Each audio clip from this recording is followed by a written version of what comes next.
করার আগে সেট করতাম না। এই সফটওয়্যার যখন ওপেন হবে আমরা এখানে ওই জিনিসগুলো প্রথমে সেট করে নিই, বুঝতে পারছি?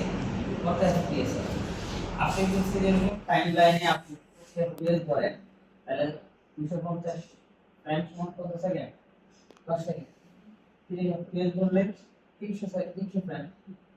সেম এখানেও আমি যদি ফ্রেম রেট প্রথমে সেট না করি তাহলে যে নিচে যে একটা টাইম লাইন দেখা যাচ্ছে এই টাইম লাইনে ফ্রেম থাকবে না। আমি যেভাবে হিসাব করবো সেই হিসাবে ঠিক থাকবে। বুঝতে পারছি? এবার এই সফটওয়্যারে এটা নিয়ে একটু কথা বলি। এটা হচ্ছে আমরা বামে ডানে এটা লিখতেছি প্যানেল তো এবং উপরেও আছে। এখন এই ডান পাশের যে প্যানেলটা এটাকে আমরা ক্রিয়েশন প্যানেল বলি। কি বলি? Creation panel. ক্রিয়েশন এই প্যানেলের মধ্যে ক্রিয়েট করার জন্য যতগুলো এলিমেন্টস আমাদের লাগবে, মানে ধরেন আপনি লিখছে আপনি ক্রিয়েট করতে কি লাগবে? শেপ, সলিড, টেক্সট, নাল ইত্যাদি লাগবে না? এগুলা কি আপনি লিখছে এলিমেন্ট। এখানে হচ্ছে মানে মোশন গ্রাফিক্স করতে গেলে আমার যে যে এলিমেন্টস গুলো লাগবে সবগুলো এক সাইডে আছে। এই প্যানেলটাকে আমরা কি বলি? Creation panel. এটা কোথায়? ডান পাশের এই জিনিস। ওকে জি স্যার। বাম পাশের এটা কি? কন্ট্রোল। এটাকে আমরা কি করি?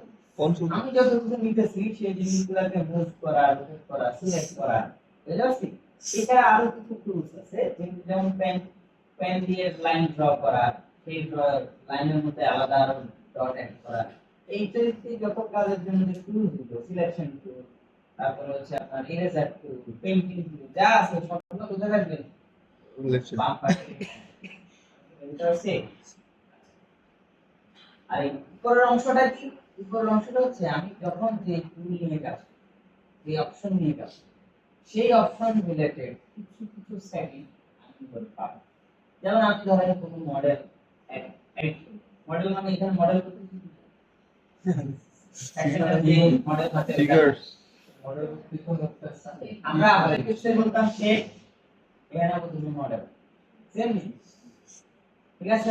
মডেল নাম আমরা যে আর্টিফিশিয়াল যেটাকে শেপ বলি ওই শেপটা তৈরি হয় কি দিয়ে বলুন? কি দিয়ে তৈরি হয়? পিক্সেলস। শেপ কি দিয়ে তৈরি হয়? পিক্সেলস সাবধানে তৈরি হয়। Line vector. স্যার ফ্ল্যাট তো এটা তো ফ্ল্যাট। দেখ আমি এখানে একটা ডট দিলাম, একটা ডট কি কোনো শেপ? না স্যার না। আমি এখানে একটা ডট শেপ না স্যার। দুইটা কানেক্ট করলাম, কি তৈরি হয়েছে? লাইন। আর আমি এখানে আরেকটা ডট, তাহলে এই দুটা ডটের সাথে কানেক্ট, তাহলে কি তৈরি হয়েছে? Shape triangle. শেপ। শেপ। তার মানে দুটা ডট দিয়ে সর্বোচ্চ একটা লাইন তৈরি করা হয়। জি স্যার। আর তিনটা ডট দিব শেপ আছে। তার কানেকশন গুলো মাঝখানের জায়গাটা ফিল হয়ে কি তৈরি হবে? শেপ। শেপ। আমি বুঝতে পারছি? জি স্যার। তার মানে এই যে শেপটা তৈরি হচ্ছে তিনটা ডট বলছি, আপনি হচ্ছে আমরা কি বলি? ডট বলি, এনকোড পয়েন্ট বলি। সেম এখানে আমরা যখন কোনো অবজেক্ট তৈরি করি বা মডেল যেটা করছি এখানেও সেম কি আছে? ডট। এটা একটা সাথে একটা কানেক্ট করে কি হয়? লাইন হয়, লাইন শেপ। সেই শেপটা যখন 3 ডাইমেনশনালি আসে তখন সেখানে আরেকটা জিনিস তৈরি হয়। কি জিনিস? এটার মধ্যে আমি যদি এটাকে ফ্ল্যাট হিসেবে কাউন্ট করি ডেপথ, তাহলে এখানে কি আছে? চারটা ডট, তাই না? চারটা ডট এভাবে কানেক্ট হয়ে একটা শেপ হচ্ছে। বাট আমি যদি এটা ডেপথ এভাবে করে দেখি এখানে আছে, তার মানে এখানে আরো ডট আছে, দুইটা স্যার। মানে আরো চারপাশে আরো অংশ আছে না? যেটাকে আমরা শেপ বলছি ফিল অংশটা, চারটা ডট মিলায়ে একটা শেপ হচ্ছে। এই ফিল অংশটা দিয়ে ফিলিতে বলা হচ্ছে ফেস অথবা পলিগন। কি বলে? ফেস অথবা ফেস পলিগন অথবা পলিগন। তার মানে একটা শেপ ক্রিয়েট করার জন্য কি কি লাগবে? ডট লাগবে, লাইন লাগবে, পলিগন লাগবে। বুঝতে পারছি? তখনই এটা একটা শেপ হবে।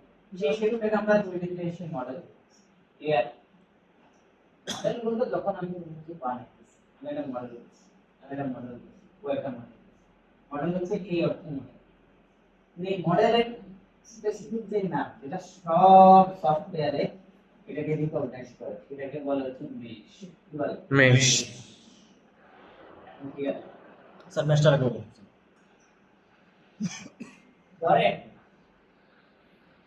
ফটোশপে ইলাস্ট্রেটরের একটা ফাইল সাপোর্ট করে কমন সেটা কি ইমেজ ফাইল ফটোশপে ইলাস্ট্রেটর থেকে যদি আপনি একটা ফাইল সেভ করেন এক্সপোর্ট দেন তাহলে সেটা যদি ইমেজ আকারে এক্সপোর্ট দেন সেটাও ফটোশপে সাপোর্ট করবে ফটোশপ যা জেনারেট করে সেটাও কিন্তু ইমেজ ফরম্যাটে বের হবে তাহলে ইমেজ ফরম্যাট হচ্ছে একটা কমন তো এই ইমেজ যখন ইলাস্ট্রেটরের ভিতরে থাকছে তখন এটাকে কি বলে ভেক্টর আবার যখন ফটোশপের ভিতরে থাকছে তখন এটাকে পিএইচডি তাই না এরকম একটা নাম আছে জি স্যার এইভাবে 3D মডেল হচ্ছে কমন না যে আপনি কিছু একটা বানাইছেন 3D তে তখন এটাকে আমরা মডেল করি বাট যেই নামটা বললে অন্য সব 3D সফটওয়্যার এটাকে রিকগনাইজ সেটা হচ্ছে মেশ মেশ এটা হচ্ছে common file format mesh file মানে কি কমন ফাইল ধরেন আপনি কোনো সফটওয়্যার একটা ফাইল সামনে রাখি ফোনটা তখন আমি বলবো মেশ ঠিক আছে এই মেশটা ঠিক আছে ও একটা অন্য ফাইল একটা নিয়ে আসে বলবো তো এটা মেশ ঠিক আছে তাহলে মেশ মানে কি 3D কমন ফাইল এটা অন্য সব সফটওয়্যার রিকগনাইজ আর আমি 3D তে যা বানাই এটাকে বলে ক্লিয়ার তাহলে স্যার মেশটা হচ্ছে কমন ফাইল একটা ফরম্যাট ফরম্যাট না কমন ফাইল হিসেবে রিকগনাইজ করা ফরম্যাট তো অনেক আছে যেমন পিএসডি ইমেজ পিএনজি পিএসডিএল অনেক কিছু আছে না টাগা টিপ অনেক কিছু এরকম 3D তো অনেক টাইপের ফরম্যাট আচ্ছা এবার আমরা আসি তার মানে উপরের যে প্যানেলটা আছে এখানে আমরা পাবো হচ্ছে কোন একটা শেপ নিলাম সেই শেপের স্পেসিফিক আমি শুধু পয়েন্ট আমি শুধু লাইন না